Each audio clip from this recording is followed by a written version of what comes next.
السلام علیکم ورحمۃ اللہ وبرکاتہ۔ ایک بڑھیا کی دعا نے اڑتا ہوا ہوائی جہاز زمین پر اتار لیا۔ دعا اگر سچے دل اور لگن کے ساتھ کی جائے تو ضرور قبول ہوتی ہے۔ دعا کی اہمیت کے حوالے سے جو واقعہ آج پیش کرنے جا رہا ہوں، یہ ایک بڑھیا کا سچا واقعہ ہے۔ وہ گاڑی سے اترا اور بڑی تیزی سے ہوائی اڈے کی جانب لپکا۔ جہاز اڑنے کے لیے تیار تھا۔ اسے ایک کانفرنس میں شرکت کرنی تھی جو اسی کے اعزاز میں دی جا رہی تھی۔ وہ جلدی جہاز میں پہنچ کر اپنے مقررہ نشست پر بیٹھ گیا۔ جہاز اڑنے کے بعد کچھ ہی دور گیا تھا کہ اچانک اعلان ہوا، آسمانی بجلی اور طوفانی بارش کی وجہ سے انتظامی آلات میں خلل واقع ہو گیا ہے، لہذا جہاز کو نزدیک ترین ہوائی اڈے پر اتارا جا رہا ہے۔ وہ جہاز سے اترتے ہی ہوائی اڈے کے عملے کے پاس پہنچا۔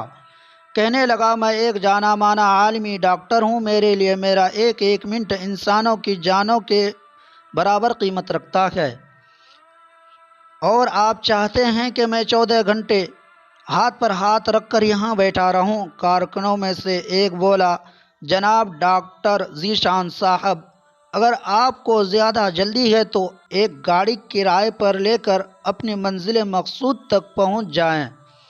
یہاں سے گاڑی میں وہ مقام 3 گھنٹے سے زیادہ دور نہیں۔ اس نے ایک گاڑی کرائے پر لی اور اپنے منزل مقصود کی جانب روانہ ہو گیا، لیکن یہاں بھی قسمت کام نہ آئی۔ موسلادھار بارش آڑے آئی۔ یہ راہ میں ٹامک ٹوئیاں مارتے پھر رہے تھے کہ احساس ہوا راستہ گم ہو گیا ہے۔ نا امیدی کے ساتھ آگے چل ہی رہے تھے کہ اچانک ایک چھوٹے سے گھر پر نظر پڑی۔ اس طوفان میں غنیمت جان کر نیچے اترے اور جا کر دروازہ بجا دیا۔ آواز آئی، جو کوئی بھی ہے اندر آ جاؤ، دروازہ کھلا ہے۔ اندر ایک بڑھیا زمین پر جائے نماز بچھائے بیٹھی تھی۔ اس نے کہا، ماں جی اجازت ہے میں آپ کا فون استعمال کر لوں؟ بڑھیا مسکرائی اور بولی، بیٹا کون سا فون؟ یہاں تو نہ بجلی ہے نہ فون، لیکن تم بیٹھو، سامنے چائے رکھی ہے، پیالی میں ڈال کر پیو، تھکن دور ہو جائے گی۔ ڈاکٹر نے شکریہ ادا کرتے ہوئے پیالی میں چائے ڈالی اور پینے میں مشغول ہو گیا۔ بڑھیا نماز دعا میں مشغول تھی۔ اچانک بجلی کی روشنی ہوئی تو ڈاکٹر کی نظر پڑی کہ جائے نماز کے بغل میں ایک بچہ کمبل میں لپٹا ہوا ہے۔ بڑھیا نماز پڑھ کر فارغ ہوئی تو ڈاکٹر نے کہا، میں آپ کے اس اخلاق اور لطف کرم کا نہایت ہی مشکور ہوں، میرے لیے بھی دعا کیجیے۔ آپ کا اخلاق بتاتا ہے آپ کی دعا ضرور قبول ہوگی۔ بڑھیا بولی، نہیں بیٹا، ایسی کوئی بات نہیں، تم راہ گیر ہو اور راہ گیروں کے ساتھ حسن سلوک کا حکم اللہ نے دیا ہے۔ میں نے تمہارے لیے بھی دعا کی ہے، اللہ کا شکر ہے کہ اس نے میری ہر دعا سنی ہے۔ بس ایک دعا کی قبولیت میں شاید ابھی کچھ دیر باقی ہے۔ ڈاکٹر نے پوچھا، کون سی دعا؟ بڑھیا بولی، یہ بچہ تمہاری آنکھوں کے سامنے ادموا پڑا ہے، یہ میرا پوتا ہے، نہ اس کی ماں زندہ رہی نہ باپ۔ اس بڑھاپے میں اس کی ذمہ داری مجھ پر ہے۔ ڈاکٹر کہتے ہیں اس بچے کو کوئی موذی مرض ہے جس کا علاج وہ نہیں کر سکتے۔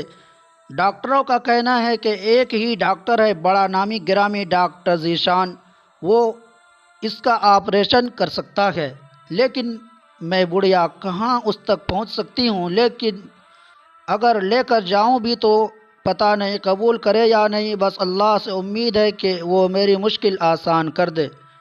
ڈاکٹر کے آنکھوں سے آنسو بہنے لگے۔ وہ بھررائی ہوئی آواز میں بولا، خدا کی قسم، آپ کی دعا نے ہوائی جہاز زمین پر اتار دیا، آسمان پر بجلیاں چمک اٹھی، مجھے راستہ بھلوا دیا تاکہ میں یہاں تک کھینچا چلا آؤں۔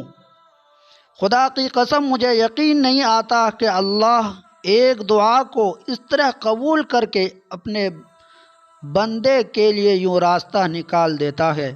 بے شک سچے دل اور لگن کے ساتھ دعا کی جائے تو قبول ضرور ہوگی۔ آپ بھی ایک بار سچے دل سے دعا کریں، اپنے لیے بھی اور ہمارے لیے بھی۔ اس طرح کی مزید واقعات، سبق آموز کہانی و حکایت سننے کے لیے چینل کو سبسکرائب کریں اور اپنے ساتھیوں میں شیئر ضرور کریں۔